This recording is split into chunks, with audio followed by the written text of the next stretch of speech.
ಕುಕ್ಕೇಶಿ ಸುಬ್ರಹ್ಮಣ್ಯ ದೇವಸ್ಥಾನದ ವಾರ್ಷಿಕ ಚಂಪಾಷಷ್ಠಿ ಜಾತ್ರೋತ್ಸವದ ಈ ಶುಭ ದಿನದಂದು ಇವತ್ತು ಸೇರಿರ್ತಕ್ಕಂಥ ಲಕ್ಷಾಂತರ ಜನ ಇವತ್ತು ಆಗತಕ್ಕಂಥ ಪಂಚಮಿ ರಥೋತ್ಸವವನ್ನು ಕಣ್ಣಾರೆ ನೋಡಿ ಕಣ್ತುಂಬಿಸಿಕೊಳ್ಳಿದ್ದಾರೆ, ಧನ್ಯರಾಗ್ತಿದ್ದಾರೆ. ನಾಳೆ ಬೆಳಿಗ್ಗೆ ಧನುರ್ಮಾಸದಲ್ಲಿ ಬೆಳಿಗ್ಗೆ 7:33ಕ್ಕೆ ಕುಕ್ಕೇಶಿ ಸುಬ್ರಹ್ಮಣ್ಯ ದೇವರು ಬ್ರಹ್ಮರಥವನ್ನು ಆರೂಢರಾಗಲಿದ್ದಾರೆ. ತದನಂತರ ಅಲ್ಲಿಂದ ಬ್ರಹ್ಮರಥವು ಸುಬ್ರಹ್ಮಣ್ಯ ದೇವಳದ ಮುಂಭಾಗದಿಂದ ನೇರವಾಗಿ ರಥಬೀದಿಯಲ್ಲಿ ಸರ್ಕಲ್ ಅಥವಾ ಎಲ್ಲಿ ಅಂದರೆ ಅದರ ಮಧ್ಯದ ಸರ್ಕಲ್ವರೆಗೆ ಅಲ್ಲಿ ತಲುಪಿ ಮತ್ತೆ ವಾಪಸ್ಸು ಬರುವಂಥದ್ದು. ಅದನ್ನು ಕಣ್ಣಾರೆಯಾಗಿ ಎಷ್ಟೋ ಲಕ್ಷಾಂತರ ಭಕ್ತಾದಿಗಳು ನೋಡುವಂಥ ಒಂದು ಭಾಗ್ಯ ವರ್ಷಕ್ಕೊಮ್ಮೆ ಮಾತ್ರ. ಈ ಬ್ರಹ್ಮರಥೋತ್ಸವದಲ್ಲಿ ಹೇಗೆ ಅಂದರೆ ಸುಮಾರು 150ಕ್ಕಿಂತ ಮೇಲೆ ಆಗಿದೆ. ಸುಮಾರು 210 ಹತ್ತಿರ ಭಕ್ತಾದಿಗಳು ಬ್ರಹ್ಮರಥ ಸೇವೆಯನ್ನು ಮಾಡ್ತಾರೆ. ಒಬ್ಬರು ಸೇವೆ ಮಾಡಬೇಕಾದ್ರೆ ಅದಕ್ಕೆ 25,000 ರೂಪಾಯಿ ಇದೆ. ಹಾಗೆ ದೇವಸ್ಥಾನದಿಂದ ಕೂಡ 2-3 ಪಾಸುಗಳನ್ನು ಕೂಡ ಕೊಡ್ತಾರೆ.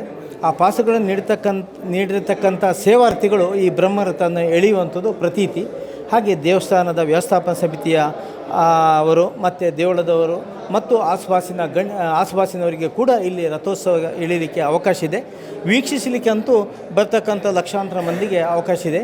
ಎಲ್ಲರಿಗಿಲ್ಲ, ಪಾಸನ್ನಿರ್ತಕ್ಕಂಥವರಿಗೆ ಮಾತ್ರ ರಥೋತ್ಸವವನ್ನು ಎಳೀಲಿಕ್ಕೆ ಬ್ರಹ್ಮರಥ ಅದರೊಂದಿಗೆ ಉಮಾಮಹೇಶ್ವರ ದೇವರು ಆರೂಢರಾಗತಕ್ಕಂಥ ಪಂಚಮಿ ರಥೋತ್ಸವ ಕೂಡ ನಡಲಿಕ್ಕಿದೆ. ಇದು 2 ರಥಗಳು ಕೂಡ ಈ ಮುಖ್ಯ ಬೀದಿಯಲ್ಲಿ ಅಲ್ಲಿ ಸವಾರಿ ಮಂಟಪದವರೆಗೆ ಹೋಗಿ ಮತ್ತೆ ವಾಪಸ್ ಸ್ವಸ್ಥಾನಕ್ಕೆ ಬರ್ತದೆ.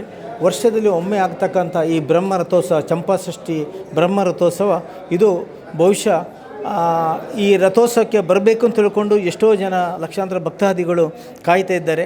ಆ ರೀತಿಯಲ್ಲಿ ರಥೋತ್ಸವವನ್ನು ಅವರು ನೋಡಿ ಕಣ್ತುಂಬಿ ಆನಂತರಾಗ್ತಾರೆ. ಅವರಿಗೆ ಆ ಕುಕ್ಕೇಶಿ ಸುಬ್ರಹ್ಮಣ್ಯ ದೇವರು ಆಯುಷ್ಯ ಆರೋಗ್ಯ ಸಂಪತ್ತನ್ನು ನೀಡಲಿ, ಅವರಿಗೆ ಇನ್ನಷ್ಟು ಈ ಸೇವೆಯನ್ನು ನೋಡ್ತಕ್ಕಂಥ ಮತ್ತು ಸೇವೆಯನ್ನು ಮಾಡ್ತಕ್ಕಂಥ ಒಂದು ಭಾಗ್ಯ ದೊರಕಲಿ ಅಂತ ಈ ಸಂದರ್ಭದಲ್ಲಿ ನಾನು ಈ ಮೂಲಕ ಹೇಳಲಿಕ್ಕೆ ಇಚ್ಛೆಪಡ್ತಿದ್ದೇನೆ.